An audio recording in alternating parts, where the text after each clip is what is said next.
Hello बच्चों, welcome to Dev classes. Dear students, देखिए आपके लिए मैं टेंजेंट नॉर्मल के ऊपर एक बहुत अच्छा क्वेश्चन कराता हूँ आपको। देखिए इस क्वेश्चन को समझना बेटा। Find the point on the curve, find the point on the curve y is equal to something at which the tangent line parallel to this one, at which the tangent line parallel to this one. तो कहने का मतलब ये है, अगर ये कोई curve है बेटा और ये कोई लाइन है और इस लाइन के पैरेलल कोई ना कोई इसके ऊपर टेंजेंट होगी, तो इसका मतलब मुझे P पॉइंट कहीं से मिल जाए। y equal to f x कोई फंक्शन गिवन है, तो पहली कंडीशन ये है आपके पास। सॉल्यूशन अगर हम ध्यान दे तो फर्स्ट कंडीशन बेटा y equal to f x is a function, clear. Second point हमारे पास क्या है बेटा, point of contact x1 y1, इसे आपने लेट किया है, नहीं था मेरे पास, मुझे पॉइंट फाइंड करना है। देखिए बेटा, पॉइंट फाइंड करना है तो फाइंड करना है, देखिए आपको point of contact of tangent, तो उसे अज्यूम करना पड़ेगा बेटा। थर्ड पॉइंट क्या है हमारे पास, dy by d x, 3x² minus के 4x और -1, क्लियर है बेटा। ये जो वैल्यू निकल के आई है, this is the slope of tangent, this is the slope of tangent. तो स्लोप ऑफ टेंजेंट क्या होगा मेरा, dy बाई डी एक्स, और बेटा इसमें आप पॉइंट रख दीजिए x1 y1, तो 3 of x² of x1 4 minus के x1 -1, क्लियर है बेटा, कोई डाउट। ये मेरा स्लोप ऑफ टेंजेंट बन गया। लेकिन जो स्लोप ऑफ टेंजेंट होगा, ध्यान से देखना बेटा, इस लाइन का जो स्लोप होगा वो इस लाइन का स्लोप सेम होगा, which is equal to m of line. Slope of tangent क्या है, पैरेलल कंडीशन की बात कर रहा है। जब बेटा दो लाइनें पैरेलल होती तो m1 इज इक्वल टू क्या होता है, m2, क्लियर है। टेंजेंट इस लाइन के पैरेलल अगर होगी तो कैसे हो सकती है पैरेलल, उन दोनों का स्लोप सेम होगा, तो इसका स्लोप क्या आएगा, डिफरेंशिएशन करो बेटा, dy by d x equal to 3, clear है। तो आपको ज्यादा टेंशन नहीं लेना है, स्ट्रेट लाइन की इक्वेशन है उसका भी स्लोप कर लीजिए, कर्व का भी स्लोप करके डिफरेंशिएशन कीजिए, दोनों का स्लोप आ जाएगा। तो यहाँ पर वैल्यू आ गई 3, तो बेटा ये क्या बन गया, 3x² माइनस 4x1 माइनस के प्लस के, देखो ये कितना हो जाएगा, माइनस का 4 इक्वल टू 0। कोई डाउट, इस तरह से आपके पास इक्वेशन बन गई। देख लो बेटा, से चेक कर लो, कहीं कोई प्रॉब्लम नहीं है। यहां से x1 की वैल्यू फाइंड करनी, दो वैल्यू निकल के आएगी x की, तो x1 की वैल्यू फाइंड करेंगे तो कैसे आएगा, देखो बेटा यहाँ पर आपके पास क्या है, ये 3 टाइम्स ऑफ x1² माइनस के 6 टाइम्स ऑफ x1 प्लस के 2 टाइम्स ऑफ x1 माइनस के 4 इक्वल टू 0। इन दोनों में से फैक्टर कुछ कॉमन आएगा, तो ये क्या देगा आपको, 3x1 कॉमन लो, x1 माइनस के 2, और बेटा 2 कॉमन लो, x1 माइनस के 2 इक्वल टू 0। तो यहां से x1 माइनस 2 एक फैक्टर बन गया, और 3x1 माइनस प्लस के 2 इक्वल टू 0। तो यहां से therefore x equal to 2 and बेटा x की दो वैल्यू निकल के आ गई आपके पास। तो P पॉइंट जो होगा मेरे पास, तो आप ध्यान देना, therefore x1 is equal to 2 and x1 is equal to minus के 2/3। तो यहां पर y कितना आएगा बेटा, x³ माइनस के 2x² माइनस के x। तो बेटा y एट 2 कितना निकल के आ, 2³ माइनस के 2 इंटू 2² माइनस के 2। तो देखो ये से कैंसिल, -2, देयरफॉर P पॉइंट बन गया 2,2। समझ में आ गया बेटा। इसी तरह से आपके पास y एट -2/3, तो -2/3 का होल क्यूब। तो देखिए बच्चों, यहां पर y की वैल्यू आई थी -2, ये वाला एक पॉइंट हो गया आपके पास, क्लियर है। इसमें अगर आप x की वैल्यू रख देते इक्वेशन में, तो आपके पास इक्वेशन में माइनस के 2/3। हाँ तो बच्चों देखो, यहाँ पर जो पहला पॉइंट्स निकल गया आपके पास, x की वैल्यू 2 तो y की वैल्यू -2 निकल के आई है, तो आपका P पॉइंट बन गया दिस वन। और जब x की वैल्यू हम बेटा -2/3 रखेंगे तो y की वैल्यू -2/3 का होल क्यूब -2 टाइम्स ऑफ -2/3 का होल स्क्वायर माइनस ऑफ -2/3। इसको आप अगर बेटा कैलकुलेट करते तो ये आपके पास देगा कितना, -8/27 और 4 और माइनस का यहां पर हो जाएगा बेटा ये माइनस का 8/9 और ये कितना हो जाएगा प्लस का 2/3। क्लियर है? तो आप इसको 3 से मल्टीप्लाई कर लीजिए 27 हो जाएगा, इसको 9 से मल्टीप्लाई कर लीजिए बेटा। क्लियर है? तो ये वैल्यू आपके पास मिल जाएगी माइनस का, देखो ये 27 तो एलसीएम आ गया, -8 -24 और प्लस के 18 बेटा। क्लियर है? तो यहां से कुछ वैल्यू आपके पास कैलकुलेट होके आएगी। तो माइनस का कितना हो गया 32 इसमें से कितना जाएगा बेटा 18, तो कितना देगा आपको बताओ जरा, -32 और प्लस का 18 कितना होता है, माइनस का शायद 24/27। क्लियर है? तो बेटा इसलिए देयरफॉर क्यू पॉइंट आप अज्यूम कर लीजिए -2/3 -24/27। एक पॉइंट आपका ये निकल के आ गया, एक पॉइंट बेटा आपका ये निकल के आ गया। हमें पॉइंट फाइंड करने थे, यहां तक कि आप टेंजेंट भी फाइंड कर सकते हो। तो बच्चों देखो ये कैलकुलेट हो करके क्या मिल रहा है आपको, -14/27। देयरफॉर क्यू पॉइंट बन जाएगा हमारा -2/3 -14/27। तो इस तरह से मेरे पास बेटा दो पॉइंट निकल के आए, दोनों पॉइंट्स हमारे पास क्या है, पी की वैल्यू क्यू की वैल्यू जो निकल के आएगी। ऐसी दो टेंजेंट पॉसिबल होगी जो इस लाइन के बेटा पैरेलल रही होगी, वो यहाँ भी हो सकता है, एक पॉइंट ये हो सकता है, एक पॉइंट ये हो सकता है, इसे हम क्यू पॉइंट कह देंगे, इसे हम पी पॉइंट कह देंगे। जो इस टेंजेंट के पैरेलल लाइन होगी वे हमारे पास पॉइंट कितने आएंगे, find the point on the curve. Clear है? तो इस तरह से बेटा इक्वेशन ऑफ टेंजेंट भी फाइंड कर सकते हैं आप। Equation of tangent eight P. Clear है? स्लोप कितना था बेटा आपको याद होना चाहिए 3, तो y माइनस माइनस प्लस के 2 equal to 3 into x minus के 2। एक ये हो गई equation of tangent at Q, आपका -2/3 -14/27। ठीक, तो बेटा यहाँ y प्लस के 14/27 equal to 3 into x plus के 2/3। इन दोनों को कैलकुलेट कीजिए, दोनों इक्वेशन को सोल्व करके देखनी। तो बेटा दो इक्वेशन ऑफ टेंजेंट आपकी आ जाएगी, एक पी पॉइंट पे एक क्यू पॉइंट पे। तो पॉइंट को आपको ऐड करना है, यहां तक कि ये आपको नॉर्मल भी पूछ सकता था। देखो आईटी एडवांस की बात होती है तो इक्वेशन ऑफ नॉर्मल पूछ सकता है, यहाँ पर पहले पॉइंट निकालना पड़ेगा। इक्वेशन ऑफ नॉर्मल यहाँ पर भी होगा, तो बेटा आपको दो नॉर्मल भी आ सकते हैं, इक्वेशन ऑफ टेंजेंट हो सकती है, तो इक्वेशन ऑफ नॉर्मल भी हो सकता है। एडवांस का मतलब ये है आपको क्वेश्चन करना आना चाहिए, मसला ना बेटा 1 मिनट में एडवांस का क्वेश्चन हो जाता है। एडवांस के क्वेश्चन के लिए आपको पोटेंशियल की और टाइम की और पेशेंस की जरूरत होती है।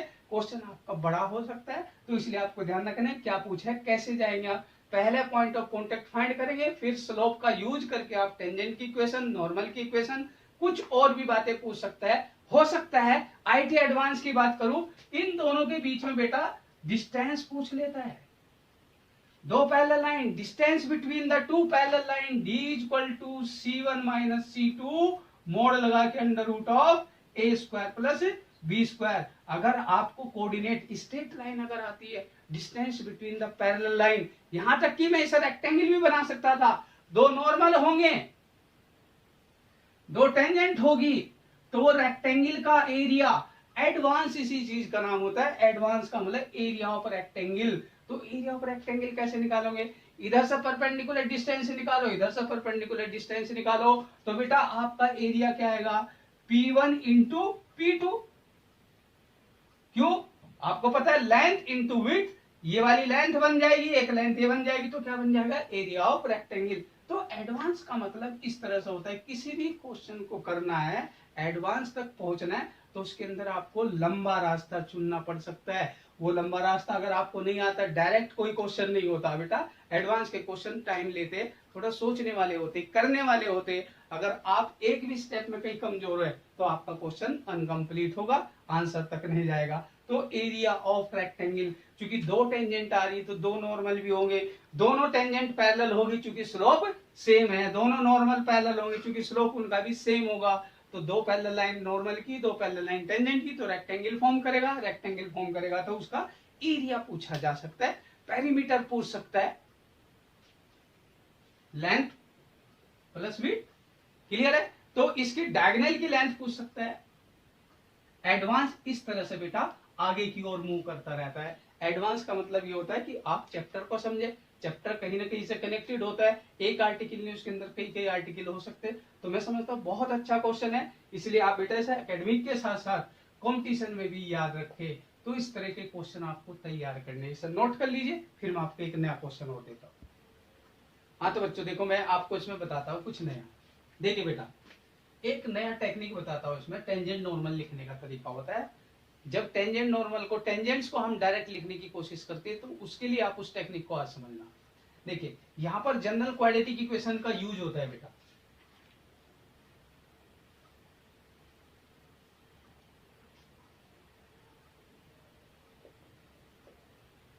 f of x, y is equal to ax square plus के 2hxy प्लस के by square plus 2gx plus 2fy plus c equal to 0।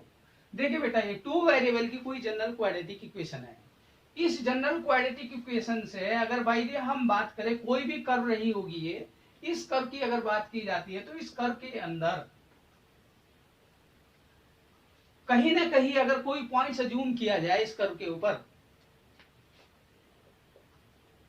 x1 y1, clear है? तो बेटा टेंजेंट की इक्वेशन लिखना हो तो हम रिप्लेसमेंट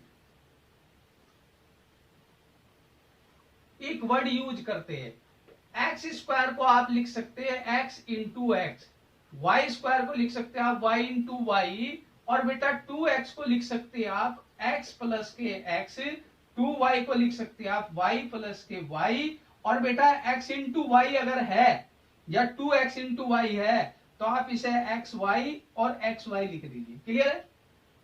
इस रिप्लेसमेंट को ध्यान से समझना बेटा। एक्स स्क्वायर अगर है तो आप उसे x into x one, y square है तो आप उसे y into Y one, 2x है तो आप उसे बेटा x plus x one, 2y है तो उसे y plus y one, 2 times of x y है, एक के साथ 1 लगा दो, एक को रख दीजिए। अगर यहाँ y के साथ 1 है तो यहाँ x के साथ 1 कर दीजिए, तो इसे रिप्लेसमेंट कहा जाता है। देखिए बेटा ध्यान से समझना, मैंने कोई पॉइंट अज्यूम किया कर्व के ऊपर, पॉइंट ऑफ कॉन्टेक्ट अगर बाई दे आपके पास, पॉइंट ऑफ कॉन्टेक्ट अगर आपके पास x1 y1 है, तो रिप्लेसमेंट को आप समझिए एक्स स्क्वायर इक्वेशन के अंदर कहीं भी दिखाई दे तो बेटा आप उसकी टेंजेंट को डायरेक्ट लिख सकते हैं। कैसे? a times of x x1 plus के h times of x y1 plus के y x1 प्लस के b times of y y1, ठीक? 2gx था तो g times of x plus x1, और बेटा 2f था तो वहां से f, तो y प्लस के y1 constant as it is.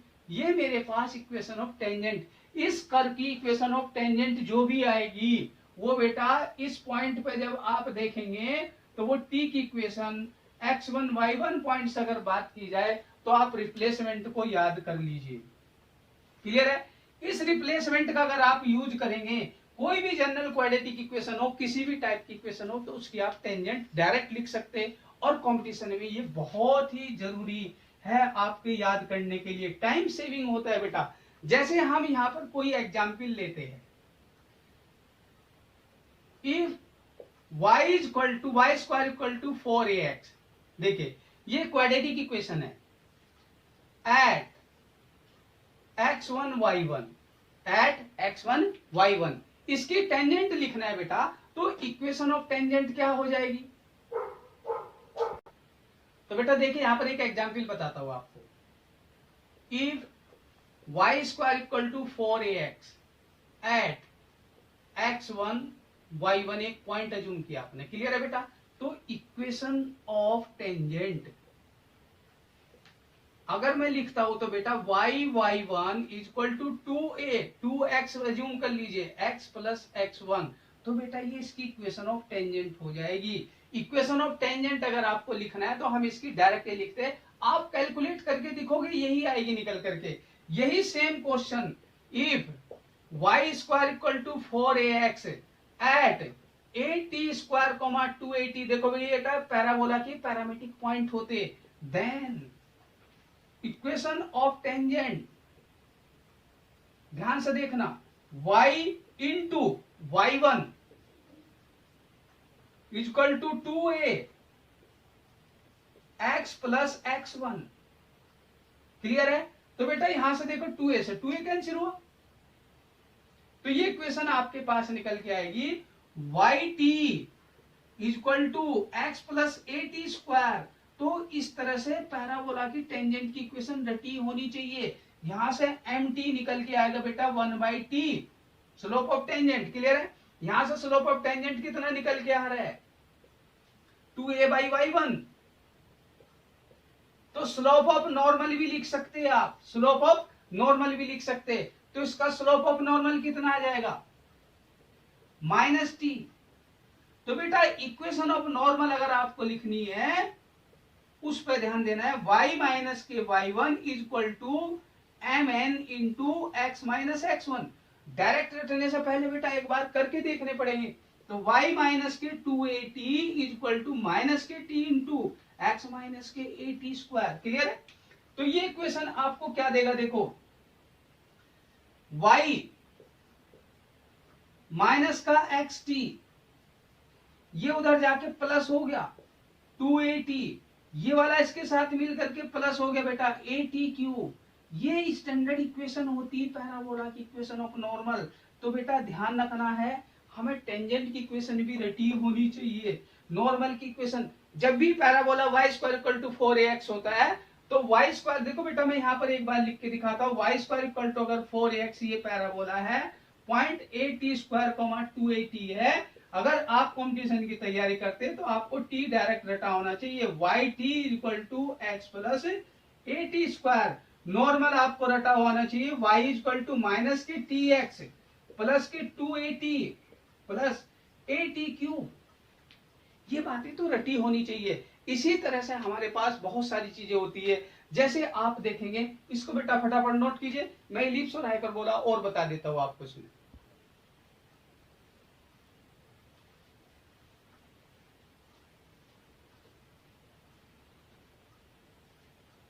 देखिए बेटा, इसमें मैं आपको इलिप्स के बारे में बात करता हूं। x square by a square plus y square by b square equal to 1 at x1 y1। अगर ये पॉइंट इसके ऊपर सेटिस्फाई कर रहा है तो टेंजेंट की इक्वेशन हो जाएगी x(x1) upon a square plus y(y1) upon b square minus 1 equal to 0। Simple सी बात है, एक्स स्क्वायर और वाई स्क्वायर रिप्लेस होगा, बाकी कॉन्स्टेंट नंबर वगैरह सब एज इट इज रहेंगे। ये इक्वेशन ऑफ टेंजेंट है, लेकिन बेटा नॉर्मल तो आपको रखना पड़ेगा या करके दिखाना पड़ेगा। तो मैं यहाँ पर एक आपको टेक्निक बता देता हूं, आप इन दोनों को उल्टा कर दीजिए। कैसे? x into a square divided by x1, b square into y upon y1। लेकिन अगर ये प्लस है तो यहां कैसा आएगा साइन बेटा, माइनस आएगा। इक्वल टू यहां लिखेंगे ए स्क्वायर माइनस बी स्क्वायर। ये हम कोऑर्डिनेट में बहुत अच्छी तरह से रटना पड़ता है बेटा। Equation of normal, equation of normal में स्लोप चेंज हो जाएगा, और स्लोप चेंज होगा तो उसके लिए एक्स और वाई के कोएफिशिएंट में बेटा चेंज आता है और साइन भी बदलता है। क्लियर है? ये इक्वेशन ऑफ इलिप्स थी, इसमें टेंजेंट और नॉर्मल की इक्वेशन अगर आप याद कर सकते हो तो बेटा एकेडमिक में तो ये करके दिखाना पड़ेगा, कंपटीशन में आपको रटा होना चाहिए। यहीं पर मैं बात करता हूं हाइपरबोला, क्योंकि ये बातें आपके लिए कंपटीशन में, देखो आपको एग्जाम आपके चांद पे है बेटा, इसलिए आपको उसको ध्यान देना है।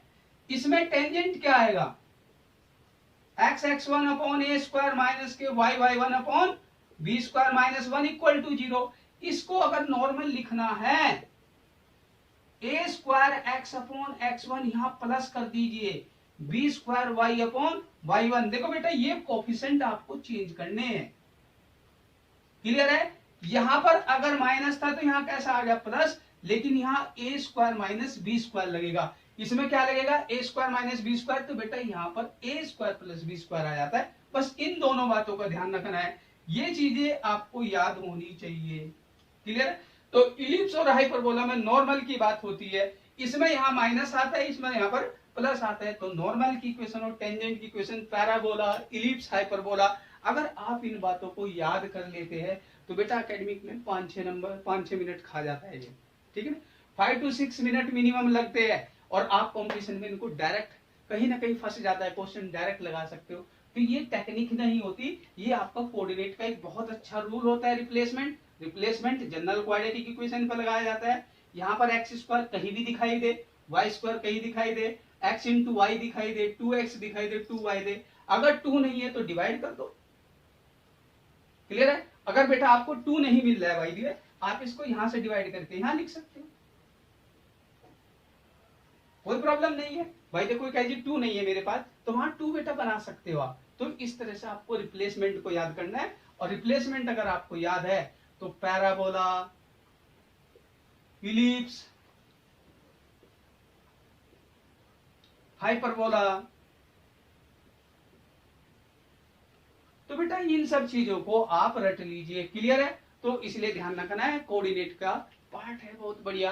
टेंजेंट नॉर्मल वैसे भी कोऑर्डिनेट का ही पार्ट होता है, और कोऑर्डिनेट को आप कैलकुलस में किस तरह से कर सकते हैं, तो इसलिए से टेंजेंट एंड नॉर्मल की बात करते हैं। लेकिन इसके अलावा एक बहुत इंपॉर्टेंट टॉपिक आपका रह गया है इसमें, देखिए, जिसमें हम कहेंगे intersection angle between the to curves, और बेटा length of tangent, length of सब नॉर्मल, लेंथ ऑफ सब टेंजेंट। तो ये सब आपके कुछ पॉइंट्स रह रहे जो मेरे नेक्स्ट लेक्चर में आपको सब कुछ मिलेगा, तो आप इसको यहाँ तक कंप्लीट कीजिए। बेटर है कि हम आगे फिर आपको कुछ और प्रोवाइड कराएंगे। तो टेंजेंट नॉर्मल का जो थर्ड सेक्शन है उसको मैं थर्ड सेक्शन कहता हूँ। पहला सेक्शन, दूसरा सेक्शन, 2 सेक्शन आपके कंप्लीट हो चुके। तीसरा जो मेरा सेक्शन है उसको आप ध्यान रखें, angle between the to curves, length of tangent, length of normal, length of सब टेंजेंट, लेंथ ऑफ सब नॉर्मल। ये 6 पॉइंट आपके 5-6 पॉइंट रह रहे जिनको आपको याद करना है। वो चीजें मैं नेक्स्ट लेक्चर में आपको अच्छी तरह से डिलीवर करूंगा, तो उसको आप वेट कीजिए, तब तक बेटा इसे आप कंप्लीट कीजिए यहाँ तक। Thanks to all.